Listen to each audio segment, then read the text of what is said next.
Hello, welcome to this session of my video channel.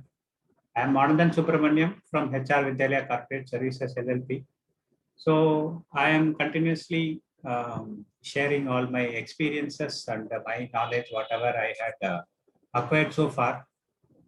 Basically, my passion to give back to the society. So whatever I learned, which is almost experience what I gained from working in various establishments. In this session, we would be seeing something with related to unpaid accommodation. Hope very few companies practice this. Many people usually they seldom know that what is unpaid accommodation all about. So today's session, we'll be seeing what is unpaid accommodation, and we'll be seeing the meaning, what is the employer duty, all definitions. So what is unpaid accommodation? It is nothing but if an employee is working for an organization or a factory manufacturing facility, if some of the monetary benefits which needs to be paid to the employee or the worker, which was not paid to him for various reasons.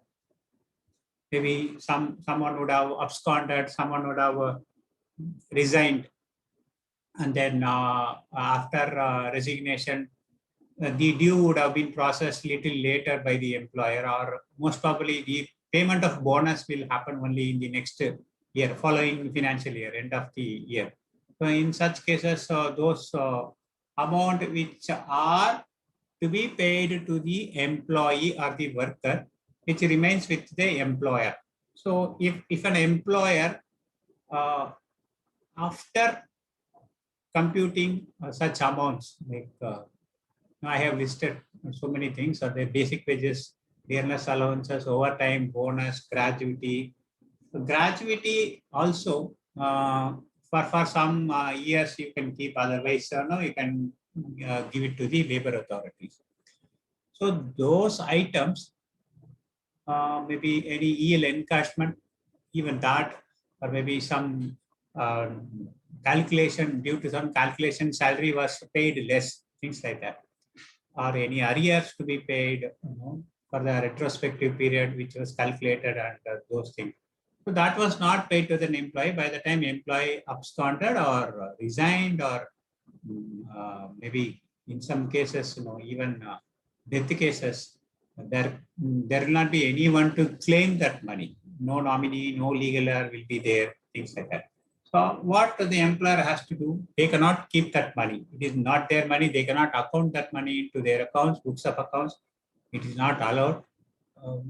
It may be treated as a criminal offense also, keeping the other person's money. Okay, so what to do? So meaning, so how long can we take? Under the meaning, I had very clearly mentioned unpaid accumulation means all payments due to an employee but not paid to him within a period of 3 years. So once he or she is separated, you can keep that money only for 3 years.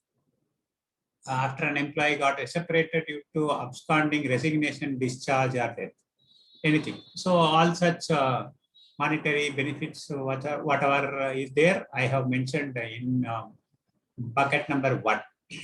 Bucket number 2. So what the employer has to do?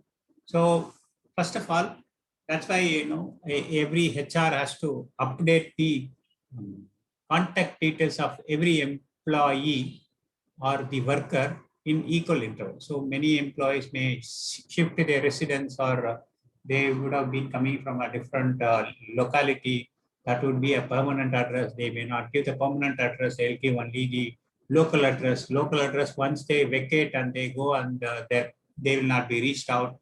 And sometimes they give a personal email ID which is not working, and mobile number usually they will change.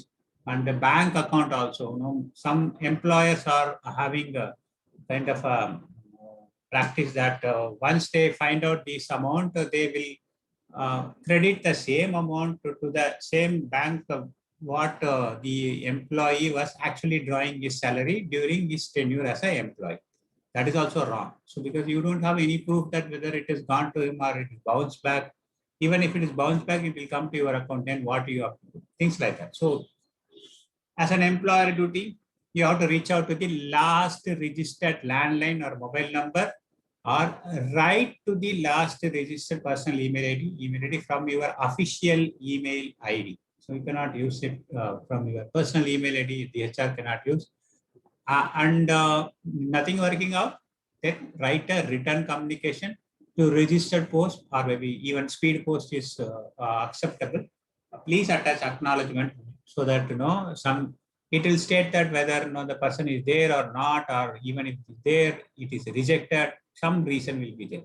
Now, if you don't have a letter, then acknowledgement, then it may be difficult. If you have a acknowledgement, then it will be easy. The person or somebody relatives who were staying over there, they would have got. So what you have to do, you have to first one failed, not reachable, could not able to reach out to the employee, ex-employee. Third one, personal email ID, no reply, nothing, or bouncing, things like that. The third one, second one is email, sorry. Third one is written communication.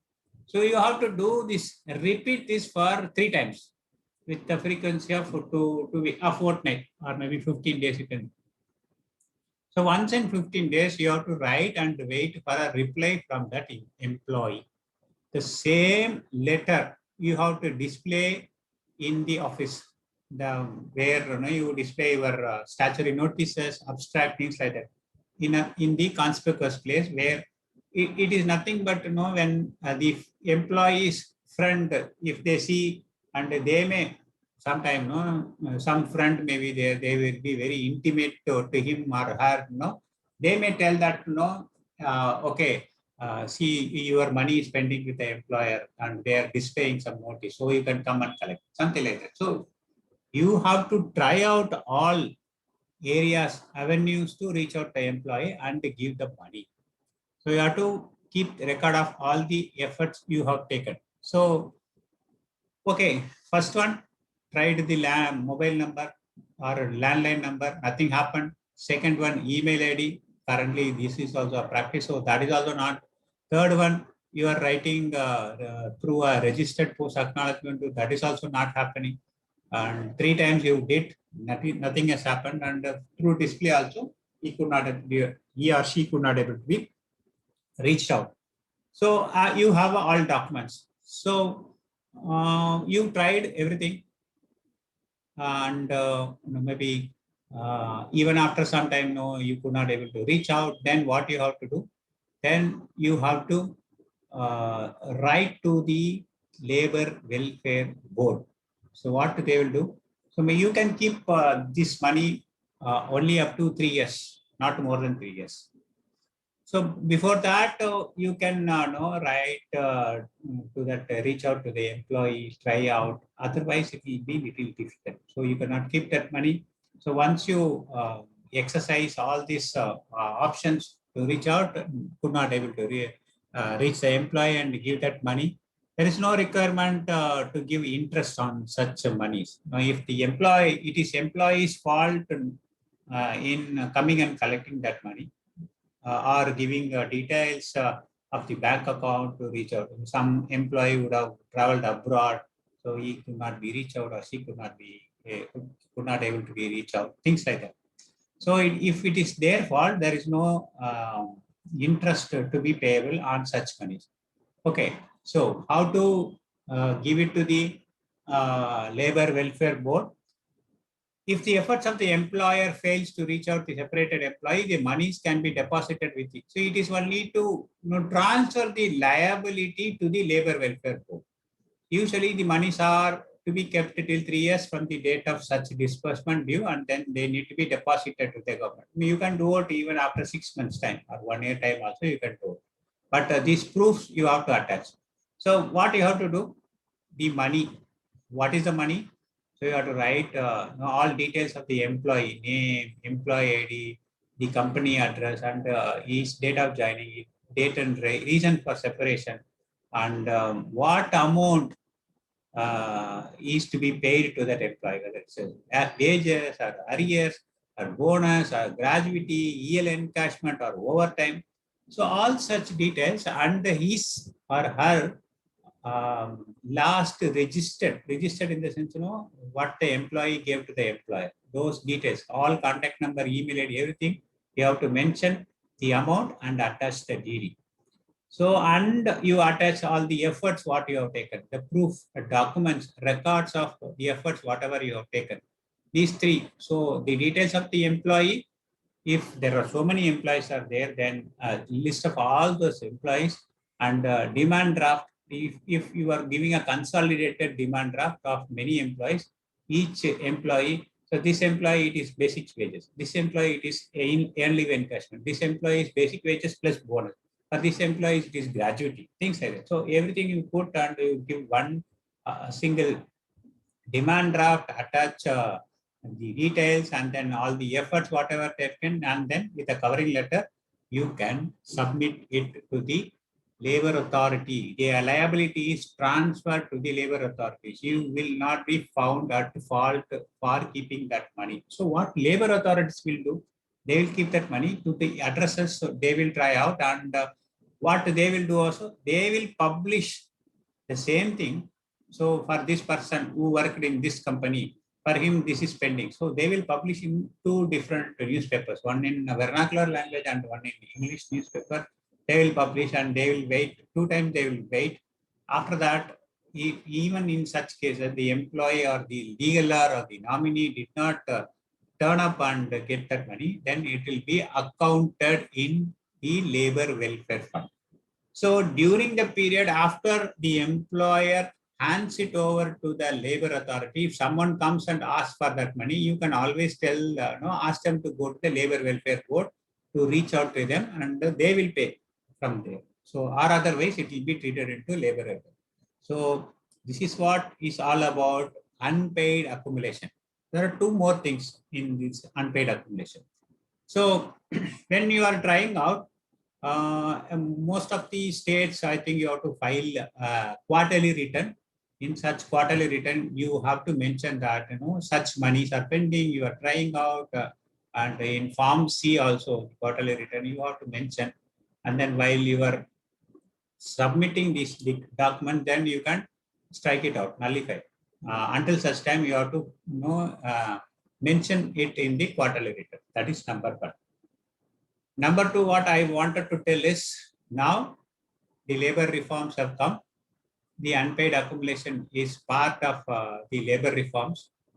The Code on Wages itself, it was actually mentioned. Here, the period is not 3 months.